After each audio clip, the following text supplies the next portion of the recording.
I'm here with Jeffrey Alden, filming this in beautiful Costa Rica, and we're going to be talking about duality.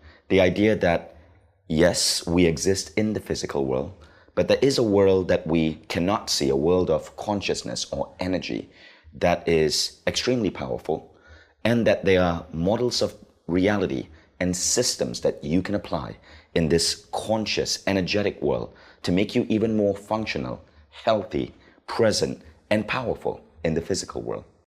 Yeah, thanks, Vishen. And you're right on. So energy work, oftentimes people think about it as something that's separate from the physical world. So something that's maybe just spiritual, or for some people it's even kind of magical, or maybe so far out they can't believe it. But it's not really. When you get into energy work deeply, you notice that it's very well integrated into your normal life. So if you've got a problem in your relationship, there's something you can do with the energy to make that better. If you're trying to create a new business, there's something you can do in the energy to amp that up. And I'm really fortunate because I learned how to actually see energy. And I say see, but it's more like see, feel, hear, know all together. And what I like to do is, now that I know how to do that, I'm actually an engineer by trade, and now that I know how to see energy, I like to watch people and see what's really happening behind the scenes. So like when I work with Mindvalley, I watch the energy of what's happening as they're creating videos, as they're reaching out to their audience, as they're helping people, and what's actually happening. And then I look at, is there a way I can systemize that from an energy standpoint, and then use that system to kind of replicate it and get better benefits for me, and then teach other people how to use it to get better benefits for them too. I see. So first question is, you say, I see energy. How do you see energy? Yeah, that's a great question. For me, it's a very visual thing. So I can see it like a kind of abstract motion. I can see light, but that's just part of it. There's also a feeling or a knowingness when you start tuning into energy. And this is actually one of the main things that people bump into when they start wanting to play with energy, is there's an expectation that energy is going to look or feel like the physical world, and it doesn't. So when people want to see an aura, they think it's going to be like, oh, I see this bright, light around you, and it looks like or a balloon around you or something like this, and it doesn't look like that at all. So for example, when you're looking at a book, this is a very physical object. You can see the words, they're very precise. It's very, everybody can agree this is what's happening. But when you look at energy, it's very different. It's not like reading a book. It's more like looking at the clouds, where there's a lot of gradient, there's a lot of motion, and there's some interpretation there. And when I look at the clouds, mostly I think, that's really beautiful, and it's just a feeling that I have. But my friend, for example, who's very well trained as a hang glider, when he looks at the clouds, he sees the pressure is rising over there, the temperature is different over there, the wind is moving this speed, here's the altitude. He gets very detailed information because he needs it and he's practiced. So he can read those and get very clear information. And so reading energy is a bit like that. At first, it just feels kind of like I don't know what I'm doing. But if you practice enough, you start to get really, really good at seeing those details. But it's never going to look as real and as concrete as the physical world. True. Now, for those of you who might be skeptical on the whole idea that one person's mind can influence another person's energy and thus their life, consider the following study. So William Roth, scientists, and I believe it was the San Antonio Mind Science Center, and they did a study a couple of decades back involving over 400 people. They had people in 2 rooms. In room 1, people were receivers. In room 2, people were senders. And what they would do is they would have the receivers just relax and at specific points of the day, right? So, sorry, not the entire day, but while the experiment was going on, they would measure the receivers' neurological responses. The receivers were hooked up to devices that measured some 19 different neurological aspects of their being, from galvanic skin response to brainwaves through an EEG machine, and a whole bunch of other things. And at specific times of the day, the senders would be in a different room. The senders were all untrained healers. They were just ordinary folks. And they were paired up with the receivers at random. And let's say at 1:53 p.m., they would ask sender A, I want you to now think and send good thoughts to receiver B, who that sender was paired up with. Now, those specific points, 1:53 p.m., the machines that the receivers were hooked up to would show fluctuations. So it shows to some degree that not only is there an ability for one form of consciousness, one human being's consciousness to influence another human being's consciousness, but that influence affects a physical response, and that everyone can do it. Now, I believe that certain people like Jeffrey simply have that ability to do it through a more powerful way because of practice or because of how they've been trained. I believe this is something that everyone can do. And I've been with coaches who have trained me to see energy, to feel energy, to even get downloads or intuitive impulses. And the important thing to understand is this is a model of reality. There is not enough concrete evidence to show just how powerful it is. But there is enough concrete evidence to show that it's real, that everyone has it, and that the effect can be useful. So I just want to share one more really important thing for people there who might be wondering, okay, so we can influence someone else's neurological response with energy. How powerful is it? So there were a couple of studies done on mind-body healing, right, which is what Jeffrey's going to be talking about.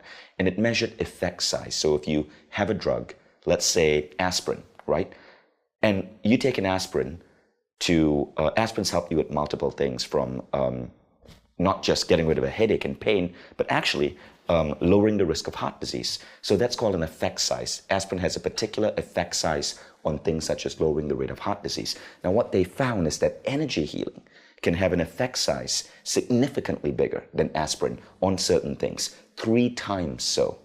So, in other words, there's now that evidence that energy healing can be as powerful as certain pills that we're putting in our body, but with no side effects. I'll share more on those studies in a different section of this interview. But for now, Jeffrey, let's get on to the next idea that you're going to be training us. Okay, yeah. So what most people think about when they're working with energy is they do think about energy healing, because this is getting a little more acceptable and popular. And I like to think of it the other way, because if you look at energy healing, there's kind of this assumption that something has happened in the physical world, and now you're needing a healing. So you're needing some recovery. It's much like we talked about the aspirin. Something happened, you're taking aspirin to recover. And while that's really powerful, energy healing is really good, and you can even combine it with the physical to get more powerful results, you're going to get much better results if you actually do the energy first and then do the physical world second. And so this is a little bit different than how most people think about it. And because like I said, I look at energy and see what happens, and everything starts out as energy. Your ideas, your inspiration, everything is energy first, and then it manifests into form. And so if you're following this trend, you're going to get much better results. And I can give you a really specific example. It's kind of funny. So people have been asking, like, how did I get connected with Mindvalley? How did I specifically get to be a Mindvalley author? And there's many perspectives to look at, but the one that's most entertaining to me is that I just got this download of information. I was flying back from A-Fest first time, and I saw, next year I'll have a product with Mindvalley. I'll be on stage speaking. And I was like, oh, that sounds good. I'd like to do that. But I didn't take any action in the physical world. I just worked on the energy. So I'm going to say yes. I'm going to kind of amp that up. And I can show you some techniques to do that in a little bit. And then something funny happened. About a week later, I just got this really clear download. I woke up and I heard this clear message. You need to contact Vishen by email. And if you contact him in the next hour, he'll respond. And so I thought, oh, okay, good. Now, instead of going into action, because I only had an hour, you'd think I need to write that email, right? So I actually did the opposite, because I know that energy comes first. So I just sat down, I got calm, and I just tuned into Vishen on an energy level and just imagined I was talking to him. And I said, okay, I'm going to send you this email. What do you need me to say so that this information can get through? And you were very clear. You said, 1, it's got to be short. Don't send me a really long email. 2, start from a conversation that we actually had, so I have the context. And 3, don't kind of dance around and try to butter me up. Just tell me what you want. And I was like, okay. So I just sat down, I wrote that email, I sent it off to you, and 5 minutes later, you responded. Which is rare for me, because normally it takes me 1 to 2 weeks to respond to an email, unless it's someone I really genuinely know. And so part of that is that we had already spoken.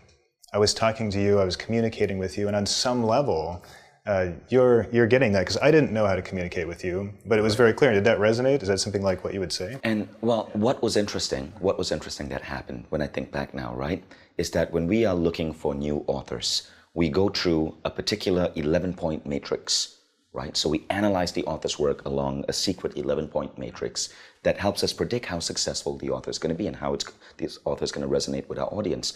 With you, we just skipped that. I just had a gut feeling, or at least that's what I'm calling it, a gut intuitive feeling that we were going to work with Jeffrey. And the interesting thing about Jeffrey is Jeffrey wasn't, typically we work with authors who, for lack of a better word, are big name. They've been on Larry King Live, they've been on Oprah, they have a #1 New York Times best-selling book. You didn't have any of that, but that gut feeling overrode all of those other things that we look at. And Jeffrey ended up becoming one of our biggest best-selling authors of the entire year. So much so that now we're thinking about a second and a third program with Jeffrey. And not only did he end up being one of our biggest selling authors, but he ended up being one of the authors with the best reviews from customers, the highest customer satisfaction rating, the highest net promoter scores, the highest 10s out of 10 in reviews that customers gave his program. Yeah, and I'm so happy, because that's why I do the work. But the reason why that happened is that just what I just taught you, very simple. I work on the energy first. So before every class, I work on the energy of the class first. Then we have the class. Before every time I come meet you guys, I work on the energy first. And then we have the interview, or make the materials, the videos and so on. So because I work on the energy first, things can move very, very quickly. Mm-hmm. And like you said, you've got a very good process at Mind Valley that you stepped through. And somehow we didn't do that. We just kind of went to, and if we had done it, I probably wouldn't have got in. Right. So let's talk about what you mean by work on the energy first. So you guys who are watching this get an idea of what you can do. I want to share one example of what I do, Jeffrey. So I speak a lot from stage. And one of the feedbacks I get as a speaker is that I connect in a very heart-to-heart way with audience members. Transparent, authentic, and very personable. And it's interesting that people say heart to heart, because before I get on stage, I do a simple trick, which I call my energy trick. And people ask me, what's the #1 thing you can give me on how to command the stage like you do? And I said, well, do this. Before I get on stage, I sit at the back of the room, okay, or on the side of the room where the speakers who are about to go on sit. I meditate, I close my eyes, I lower my brain waves into the alpha theta level. And in that state of meditation, I then open my eyes, half glazed over, like half unfocused, so I'm still in a restful area, look at the entire audience, and I picture these tiny red beams of love and light from my heart radiating to the hearts of everyone else in the room. And I just hold that image for about a minute or two. And I feel and send compassion, love, and understanding. And then I get on stage, and people tell me that they can't understand, that they think I'm an amazing speaker. They love what I said. They love the authenticity. They love how open I feel. But it's not the words I'm saying. I believe it's me playing with energy in a certain way before I get on stage. Yeah, perfect example. Yeah, and that works so well. If, like I said, I like to look at what's happening in energy first, and then kind of build a model around it, because visualization like this is really, really powerful. But if you visualize something that's very close to how the energy actually works, then it's much, much more powerful. And what you described is very close to how the energy works. So when you're on stage, it looks like, very good, very dynamic, very engaging speaker looks like that. And so you can rehearse that ahead of time, play with it in the energy, and get that result. So give me an idea of how we could start playing with energy in our lives. Yeah, I can give you a really concrete energy system that you can use right away. It's very similar to what we just talked about. So anytime you're going into a situation where you need to communicate, whether it's with your spouse or your business partner or your children, and you want to make sure that it goes really well, what I'd recommend is that you sit down. You can do this with your eyes closed or eyes open, and you just visualize that person is in front of you. So it's not difficult. You just kind of imagine there's a movie screen out in front of you, and you just invite that person to show up on the screen, and then you just imagine that you're having a talk with them. And the reason I say imagine is not that it's not real, but because most people believe they can't do it. But if I say imagine it, then you think, okay, I can at least imagine that it's happening, right? And then just have the conversation that you want to have with the person, just from your spirit, your energy, to their spirit and their energy. And what you'll notice is that when you have this conversation, all the normal sort of noise and kind of BS that might happen in the physical world, that whole layer is gone. And it's very honest, it's very clear in the communication. So it's very fast. You can find out what the person is going to feel about the things that you're saying. But on this level, there's no judgment, so it's a very nice conversation. And what you'll find is then when you move into the actual conversation, it's like it's already happened. And I'll tell you a funny example, because this can be really powerful. This is many years ago. I was a software engineer, and I was going in for a review. And I really wanted a different job. I didn't want to keep doing what I was doing. And I wanted to get a big raise, which wouldn't fit with what I was doing. And so I just sat down about 10 minutes before my review, and I just tuned into my boss, and I told her, okay, I want to do something new, and it looks kind of like this. I just went through step by step, here's the new job I'd like, and I'd like to make this much money doing it. All right, so very simple. This was maybe a 2-minute meditation that I did right before. And then I go into her office, and something so funny happened. So we came in and she said, you know, I had all this stuff prepared for your review, but right before you came in, I just had this idea, and I want to know what you think about it. I had this idea that maybe there's a new position that you could move into that's different than what you're doing now. And if you move into that position, I could give you more money than I'm giving you now because you've got more responsibility. And here's the kind of things I would want you to do. And she went down through the exact list that I had just told her in my mind as I was meditating and communicating with her. And so at that point, all I had to do is just say, that's a great idea, and just say yes and accept it. I didn't have to sell her on anything. And I've done this countless times. It's a very, very powerful technique. And everybody can do it because there's nothing tricky or complicated about it. And I want to add one thing to that technique. I started experimenting with these techniques actually when I was a teenager. I learned about them from Jose Silva's work, Silva Mind Control, and particularly there was a book called The Silva Method on How to Get Help from Your Other Side by Jose Silva. And when I got one of my first jobs in sales, I had to sell technology to law firms. And some of you may have heard this story, but before I would get in the call, because obviously you couldn't close a enterprise sales call in one shot. Sometimes it would take multiple calls. After I had the initial call, before the second and the third call with that same lawyer, I would go into a zone where I would see them in front of me.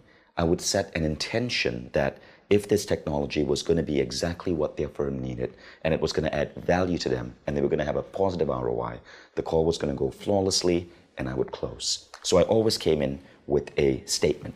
Now that statement I learned from Jose Silva, and the statement was, it must be best for everyone concerned. So I would command that if it was best for everyone concerned, for all parties, the sale would close.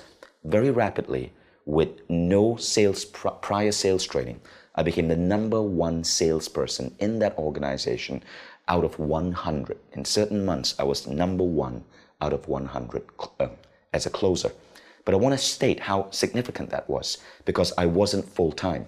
Other people were full-time. They were working 40-hour weeks. I was working 20-hour weeks in sales. But I was able to do more closes than anyone else. And I remember going to my boss. Okay, so skeptical people, just listen to this. I remember going to my boss. His name was Dimitri. And he asked me, what is it that you're doing? And I go, I don't know. I think they call it ESP. And he goes, that's bullshit. That doesn't work. But whatever it is, keep doing it. So this stuff is really powerful. Yeah, and you're right on that. I just kind of assume that it's in everybody's highest good. But that's a really good point. If you want to try to use this technique to just manipulate the world to conform to something that you want that's not good for other people, it doesn't really work. You can get some benefit there, or you can tilt things a little bit, but remember what you're doing here is, I said energy is first, then the physical is second. So by the time, like when I was talking to my boss, just the fact that we were working together and there were next steps coming, there are possibilities that already exist out in the future. And so what I was doing is just noticing which of those possibilities do I want, and essentially I was voting for that before we even got together. I'm going to vote for what I want by putting my attention and intention into it. And so that makes it more powerful and more likely to happen. But if I just made something up randomly that wasn't actually in the kind of probability space, I'm not going to be able to, I can't just imagine something impossible and make it happen. So We talked about being able to see someone you sit in front of you. Let's get specific on that. How does that work? What are the feelings you must have towards that people? How do you see them? Okay, so it's a little different for everybody, but for me, what I do is I imagine that there's a movie screen out in front of me, because there's a context that I'm used to. I'm used to seeing people on the TV or in a movie, and I'm glad you asked that, actually, because there are a few more steps there I skipped.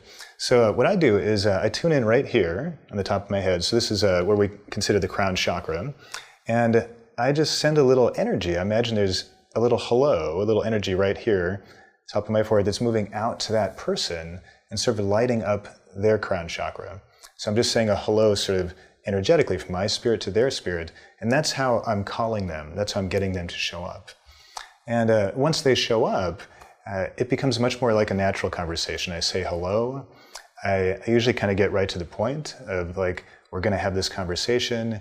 Here's what I'm hoping comes out of it.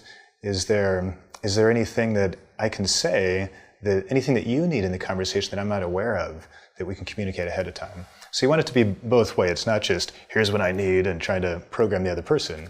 It's definitely a conversation. Yeah. I'm curious to know, what are the impacts of our feelings towards that person? In many cases, when we're about to have this conversation, it's in a troubled state. Maybe we had a fight with mom, or we are about to do it with a person who owes us money, or a coworker or a business partner that we're having issues with. So isn't there something we need to do about our state and our feelings towards them for this to work? Yeah, that's a really insightful question, because what I would say, if you want to go deeper with that, is you start to notice, well, two things there. One, yes, you want to get your state nice and bright and open. You want to feel energy. I usually imagine energy coming in from above, down through my head, lighting up the whole center of my body, and just sort of radiating out from the heart. So I'm connecting with the person here as a spirit, but also from my heart. And that's where the best intention comes. We're going to both get great value out of the decisions and the conversation that we make. But it can go a little bit deeper too. So you have to remember that when you're looking at energy, it's not the same as the physical. And one thing that most people don't understand about energy and about emotions is that they're very different in the physical world in terms of the kind of the rules of the game. So I'll give you an example, and this will help you when you're doing it on your own. So in the emotional body, we actually don't have a concept of time. So if something is happening in the future when I was a child, my emotional body thinks it's happening now. If I can imagine something in the future that might happen, my emotional body thinks it's happening now. And this is simply because emotions aren't physical. Now time and space has to do with physical reality. Emotions aren't physical reality. And also emotions don't have absolute identities. So in the physical world, I can look around and say, oh, you're Vishen and I'm Jeffrey, and things are very separate and kind of absolute. In the energy and in the emotions, they're relative. So it's what does that person mean to me right now? And kind of a long answer, but I'm getting to the point. When you know this, you start to notice in yourself that, so maybe I say hello to my boss, and I notice right away that I'm saying hello and I've got a little bit of resistance, maybe I'm a little bit angry at her, and I start feeling some stuff that might come up. Now, because I'm tuning in energetically, I'm getting to deal with that before I'm in the room with her, before I'm sort of, losing my space and not communicating well in person. And if you understand energy, what I'd do right away is I'd say, okay, so this is a real emotion I'm having, but it's not about now, and it may not be about her. Because basically what we do is if I have some story, I will find other people that match the story. I'll kind of peel off the original person. Maybe it was my mom. I'll sort of peel that off, and then I'll take my boss, who's in a kind of a similar role, and I'll sort of like slip her into my story. And then it'll seem very real in the moment. Like she's thinking things about me. Maybe she doesn't want to give me a raise, or she's holding me back, or this may actually have nothing to do with her. It's just kind of my story projected on her. And so as I have that communication, that's another step that I take, is I look at any place where I'm in resistance, where I feel I'm kind of guessing at their emotions, and I take that apart and say, okay, I'm going to give them a chance to really truly be themselves, rather than the person that I'm pretending they are, or maybe the person they remind me of. And I found the result is really powerful, because then when I show up in person for that meeting, that conversation, I can show up and communicate with them. instead of communicating with my old stories about what happened in my own wounds and my own pain, because that's really irrelevant to the conversation I want to have right now in present time. So yeah, you can go very, very deep even on a simple exercise like this. That's beautiful, and that's a really key point, I believe. I think two things you said over there.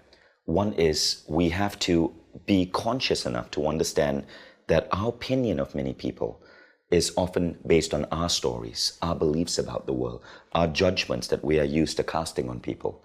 And for this to work in its most effective way, you must be able to peel off your stories. It's never about them, it's always about you. And there are two other trainings in the CE program that will help you do that. The first one is by Joe Vitale, and he talks about Ho'oponopono, the Hawaiian mystical art, and how to take responsibility for everything that happens in your life, rather than blaming it on an outside person. The second one would be with Morty Lefko, where he talks about how to be unshakable, stress-free, and fearless. And one of the ways you do that is to understand that a lot of your stress and your pain about someone else comes from your stories. So those two help you get there. It helps you be more accountable for how you're feeling and less judgmental on other people. There's one more thing I want to add, which I think is really important, Jeffrey, and that is the power of forgiveness. I'm a big proponent of forgiveness, and I think this works best when we are fully forgiven that other people for whatever ill that they have done to us. Would you? Oh yeah, definitely. And I mean, there's so many different ways to think about forgiveness. But yeah, if you're holding a story or a pattern in your energy where like I'm hurt or I'm angry at somebody or they did something to me, that's sort of necessarily has to manifest all around me in my life. Because our biggest kind of shared mission that we have as people is to heal ourselves, is kind of free ourselves from any place where there's a little funny story that doesn't belong, some kind of childhood pain or basically these emotional stories. And there's one really interesting kind of extra depth that I want to share with you. And this isn't something that I've heard from anybody else. This is just something that I discovered kind of watching energy and trying to solve one of the most kind of frustrating problems that I had in my life. And this has to do with that emotional thing where we're kind of peeling out one person's story and sliding somebody else in. And what I noticed is that in my relationships, even though my personality is generally pretty kind and not so judgmental, I'm usually a pretty good guy, that oftentimes when I got into relationships, I would start to get this feedback like, oh, you're acting like my stepdad, or you're acting like this other person, this ex-boyfriend. And at first I was defensive. I was like, no, I'm not acting like them, until I realized that it was actually true. Like, wow, even though that's not a natural part of my personality, I am starting to act like your stepdad. I am starting to act like that ex-boyfriend. And I thought, what is happening? Because this isn't, it's not really me. And what I noticed was really interesting when I looked at the energy was that because my partner has a particular story, particular emotional story that she is wanting to heal and free herself from, then because I love her, because I want to help her heal herself, I unconsciously start to fit into that story so that she can see that story really clear in present time. Also with the context of me knowing that actually I'm not really like that, even though I'm kind of acting like it. So she has a safe container to see that story and then not just peel me out of the story, but just kind of dissolve the whole story altogether. And when I realized this, it was such a huge shift, because instead of sort of becoming the unconscious bad guy in relationships, I could start to just notice it in myself, ask myself, what am I acting out? How does it apply to them? And start to talk about the story rather than become the story, which can create a lot of problems. And so that's just a hint into, and when you're working with a partner, remember that sometimes you are becoming their bad guy. But it's just requires you to be a little bit more conscious, to kind of back up rather than be defensive. Yeah. That's a really interesting idea. Now, there were two additional key systems that you were going to teach us. Now, there's two more big things that I want to share with you today. And the first one is that when you're working with energy, you're really working with consciousness. And just like it's easy to misunderstand energy and think it's very physical, so you're expecting to see something like you see a physical object, it's also easy to misunderstand consciousness as if it was a physical thing. And so a concrete example is that we've got physical bodies, and so bodies are plural, like we all get that. But consciousness is actually singular. It's not plural.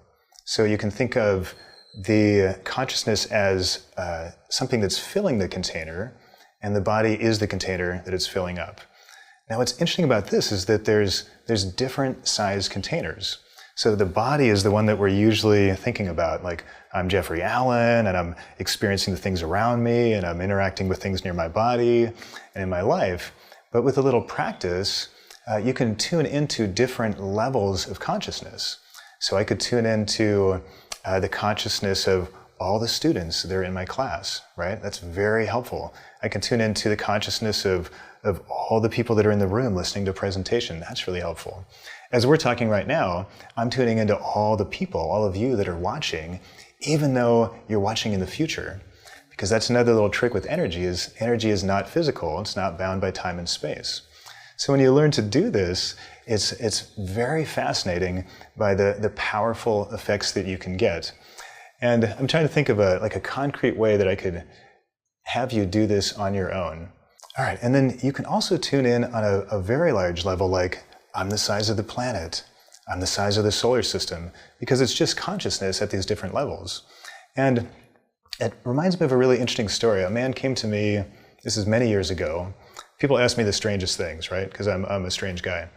And he said, I've always wondered, when people pray, like how does God answer all those prayers? Because there might be like a billion people praying, and like that seems to come true, and like what's happening there? Isn't it like, like a denial of service attack on God? Right? And I said, okay, so when people ask me stuff, I just tune in. It's actually really fun. It's like they hand me a little business card with the question on it, and I just read the question, I flip the card over, and I read the answer. So I don't actually know things most of the time ahead of time. You give me your question and your answer together. So I took his question, I flipped it over, and I said, oh, okay, so first thing, you're asking about God. So we have to define that. I said, so what you're talking about when you talk about God is you're talking about the consciousness of the solar system. You're talking about that level that understands everything that's happening in our solar system and on the Earth and everything that's happening that's included in that level of awareness, right? And I said, so if you imagine your body kind of like that, like you're used to your body level awareness, but your body has billions of little cells inside. And if you were just a cell and imagine yourself as a cell, you have some needs and you're really just kind of aware maybe the cell's bumping up against you and you've got chemicals, and this is your whole world. If you need something like, I really need some sugar, right? You're going to send that little signal out, right? And so this is happening in massive scale inside your body, but you don't really think about it. What you're tuned into is the level of scale of your body, right? And so God is a little bit like that on a consciousness level. Now we're just talking about energy, not philosophy or spirituality, so hopefully I'm not offending anybody. I'm not trying to take your beliefs away. But this is kind of another level that you can look at it as, there's a consciousness. This is why I can communicate with God, is that I'm actually inside that energy, much like a cell that's inside a body. So just kind of a fun way to look at that. And if you start to play with this a little bit on your own, you can actually move to these different levels of consciousness and have some really, really profound experiences. Okay, so let me give you something concrete. So we went kind of like way up, into this zone. So I want to give you something really focused that you can practice. So let's go back to imagining you want to get on stage and make a speech. That's actually a really good example. So if I'm working with consciousness as a singular rather than a plural in that example, what I would do is, before I got on stage, it's going to be very similar to you, but it's actually a little different process I use, is I actually expand my consciousness. First I focus, so I know who I am, then I expand my consciousness to the size of the room, to the size of the group that I'm wanting to talk to and communicate with. And once all those people are inside my consciousness, or I've sort of tuned in to that consciousness that is that group, now I can feel everything that's happening in the room. And it's not overwhelming. It's not like I'm getting all, like I feel like 200 or 300 people. It's more like I'm talking, and if there's a need, I notice, right? So I'm over here talking, but energetically somebody will kind of ping over here, and I'll know, oh, there's something that needs my attention. I can turn over here and say, is there a question? Or it looks like you're having a little meltdown, or looks like you want to kill me, for what I just said. And so you kind of, because it's inside, I get that. It's very simple to do. If you imagine you're kind of moving to the top of the room, that's the easiest way to do it. So I'll kind of break it down to you, make it real simple. So you kind of close your eyes, you get really tuned in and focused on you, then you set that intention that this is going to be good for me, it's going to be good for everybody, this is in everybody's highest good, and then you just visualize the room that you're in, the container that's going to hold those physical people. And you imagine yourself sort of floating up until you're at the top of the room, where visually, if your body was there, that you could see everybody. And this is enough, because what you're actually doing is expanding your consciousness to that level, because your body is still, on the ground. And that's enough to get that level of consciousness of everybody, and then you can really just kind of forget about it. At that point, just take a few deep breaths, do your normal preparation, and go about it. You don't want to, in my opinion, you don't want to get too carried away with your energy work. You want to do enough, do a little bit, put some attention there, and then, then focus on the physical world too. So that's just one little concrete example. Jeffrey, earlier you mentioned something about the card. You said when someone asks you a question, you imagine as if you get a card. Yeah. That was really unique, but it leads to so many questions in my head. Could you go back to that card thing and describe what's happening there? Yeah, you bet. So I think you just tossed it out there, but it was. But it just seems like such a powerful tool. I'd love to explore that. Okay, yeah. So that's just how it works for me. It probably works that way for other people, but I don't really talk about that much. But I first noticed that when I was teaching in Sedona, and I had some students who'd been with me, every week for a couple of years. And at the end of what I had prepared, they always had a bunch of questions. And the rule was just ask me anything you want. And so people would ask me these wild questions, and every time I would just say, let's see. And I would just see the card coming in, and then I'd just flip it over, and I'd just read the answer. And I didn't even realize that this was unusual until one of my students said, how do you know all this stuff? We ask you anything and you know the answer. And I just started laughing, and I said, did you forget what class you were in? He's like, what? I said, you're in an intuition class. Why do you think I know these answers? This is about intuition. I'm just tuning in. I know where to go get the answers, right? So it's kind of like having the, energy Google, right? You don't need to know everything anymore. You just need to know how to look it up. That's interesting. I can't even, it's way ahead of what we were originally planning on talking about, but that's a very, very, very fascinating tool. I think it's something we should explore further in more depth in the future. So Jeffrey, let's move on to the final idea that you're going to be sharing with us. And that is the idea of sacred geometry. Okay, great. And this one, if you're a skeptic, if you're not sure about energy work, it's okay. I actually recommend that you question the things that you learn. So for me, the reason I have the beliefs that I have is because of the experiences that I've had. And when I share those experiences with you, hopefully you get some ideas and you'll go have some similar experiences to base your beliefs on. But I actually think that it's a little bit naive or a little bit foolish to just listen to my experiences and then base your beliefs solely on my experiences. So if you're skeptical, I just want to say, I gotcha, I'm that way too, but these are my actual experiences that built these beliefs up. All right, so, and I'm telling you that because this one might be a little far out for some people, a little bit of a stretch.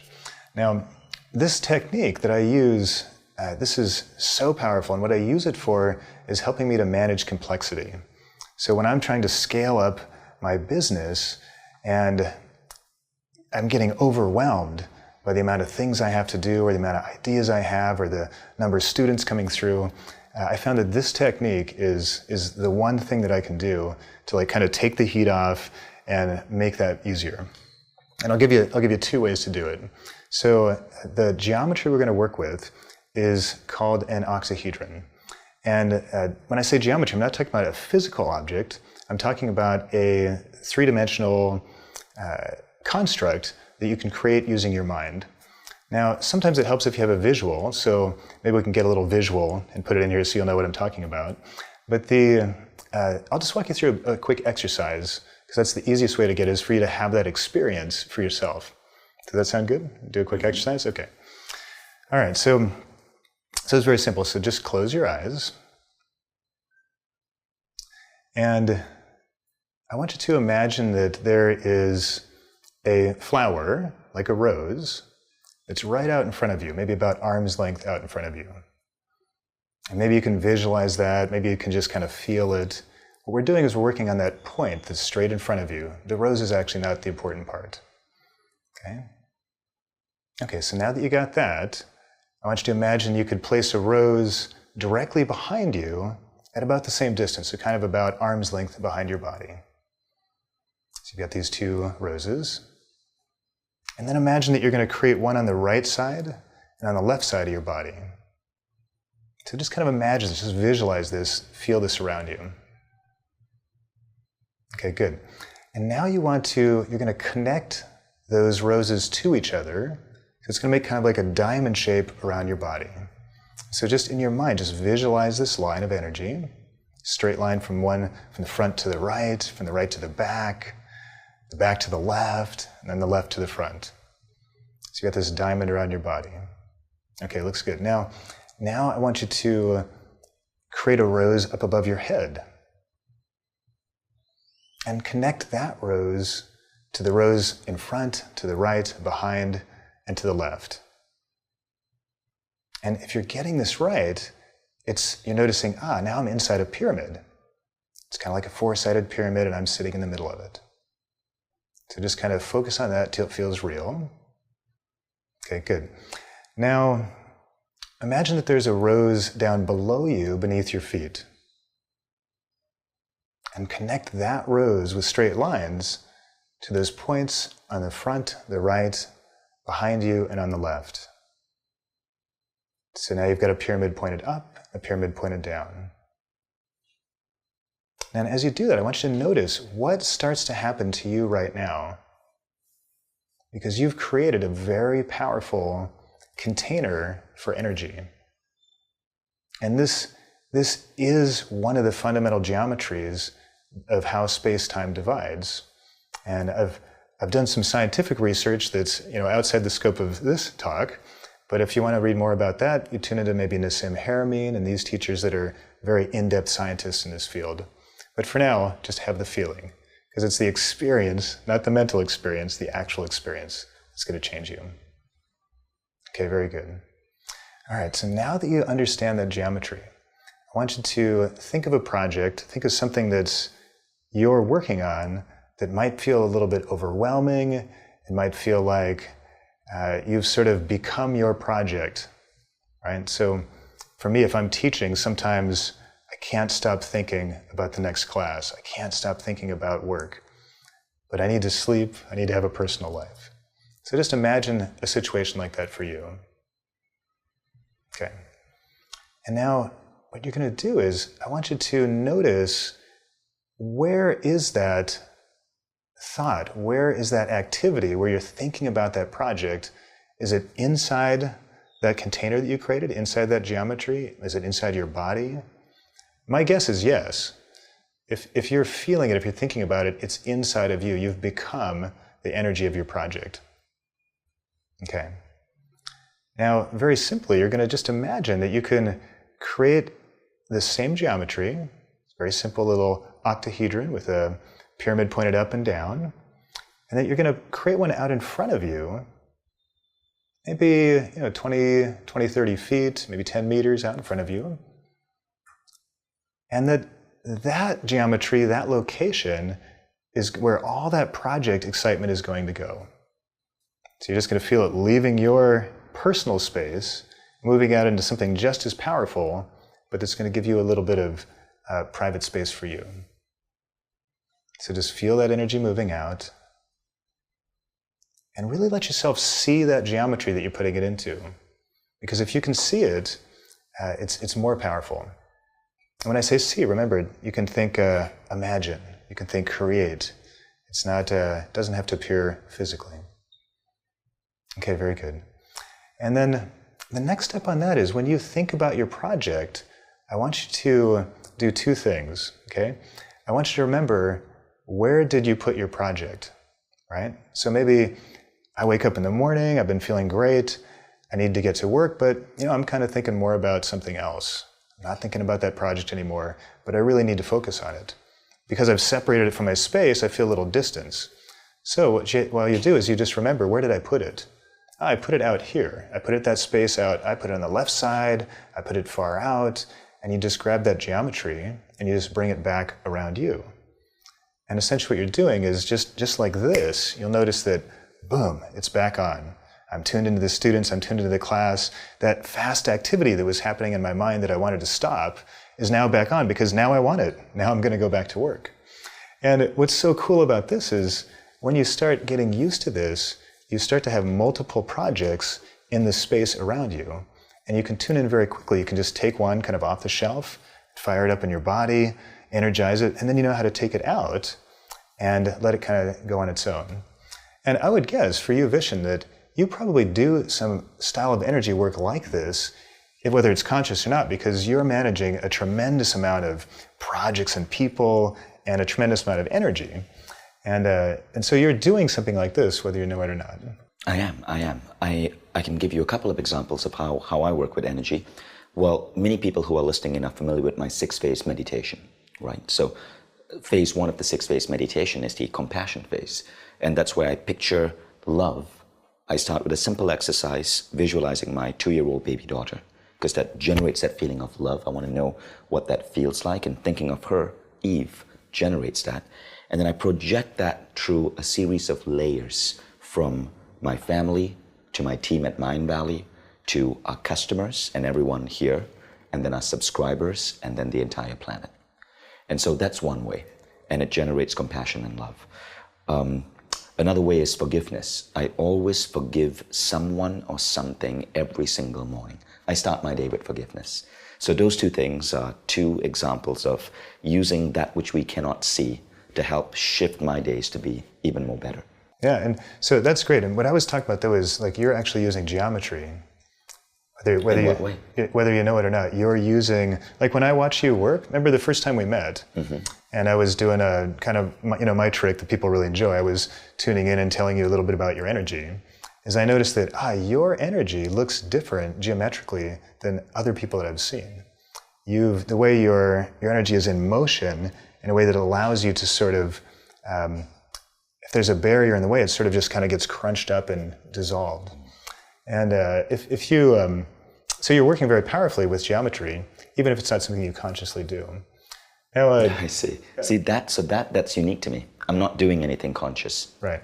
Yeah. But it's part of your spirit imprint that you came in with. It's when you move from life to life. Because I also noticed this isn't your first time around. You've been here before, and you've been making an impact before. So this is kind of a little part of your personal technique moving forward. I see. Yeah. But I want to talk a little bit more about the geometry, just to kind of ground it into, make it a little bit more real for people. Because now that you've had the experience, and I mentioned that this geometry is actually a fundamental part of how space-time divide is, how things actually work on an energy level. And you're just visualizing something that's close to that, and that gives you a lot more power in your visualization. And what's fun is just even this simple visualization with the octahedron. If you look around in kind of sacred texts, you'll find this exact geometry.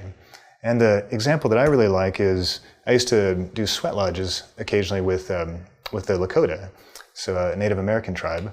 And they really have some beautiful geometric meditations that they teach in the sweat lodge. And even the very simple one, they'll say, we're going to honor the north, we're going to honor the south, we're going to honor the east and the west, and above and below and within. And it sounds like a really sort of beautiful land-based meditation, but it's actually creating that geometry, right? So we're going to honor the north, the point in front of you, the south, the point behind you I had you create, the west and east, to your sides that I had you create, above your body, below your feet, and within, which is that center point in the middle, which is your heart space, that sacred heart space. And so when they tell this story and use the land as a metaphor for describing where you're going with your attention, what they're really doing is they're just creating an octahedron around the body, because that's the fundamental geometry that's going to ground you and bring you more present into your body. I see. That's beautiful, Jeffrey. Thank you. Is there anything else that you want to say to wrap up? Okay, let's see. Yeah. So to wrap up, what I would encourage people to do is have fun if you're going to play with energy work. Because, again, we're dealing with vibrational frequencies when we deal with energy. And if you get really serious, if you try really hard, the vibration of seriousness is pretty low. It's right down there, kind of like the next step down would be death, right? We're getting pretty low. So there's not much moving there. It's kind of like trying to walk in concrete shoes. But if you're working at amusement and having fun and curiosity and even love, now you're at a very high vibration, and the things that you try are going to move faster, you're going to get better results, and it doesn't need to be serious. The second part I'd say there is you do need to practice if you're going to get good at energy work, right? So a lot of people, they come to a workshop, they try it one time, or they do a meditation one time, and they're like, I can't do this visualization thing. I tried it once and I couldn't do it.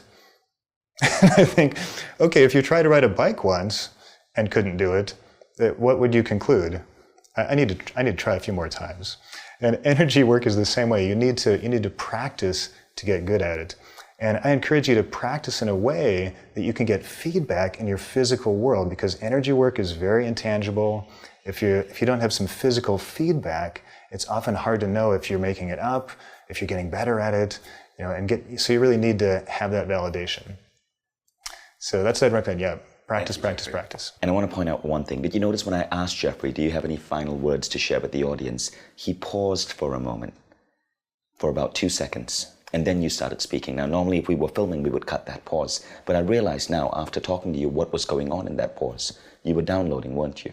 Yeah, you handed me a card and I was flipping it over. Interesting. Getting the download. Wow. So those of you who just finished watching, a couple of practical things to take this back into your life. And feel free to jump in, Jeffrey. All of us consistently in our lives have situations with people, spouse, lovers, co-workers, sons and daughters, parents, taxi drivers even, where we feel a little bit like there's some difficulty or some stressful situation or misunderstanding that we need to solve. You've learned a very powerful way to do that, right? And to recap the way, please fill in if I leave something out. You start with feeling relaxed, doing the sacred geometry model of the pyramid, the dual-sided pyramid.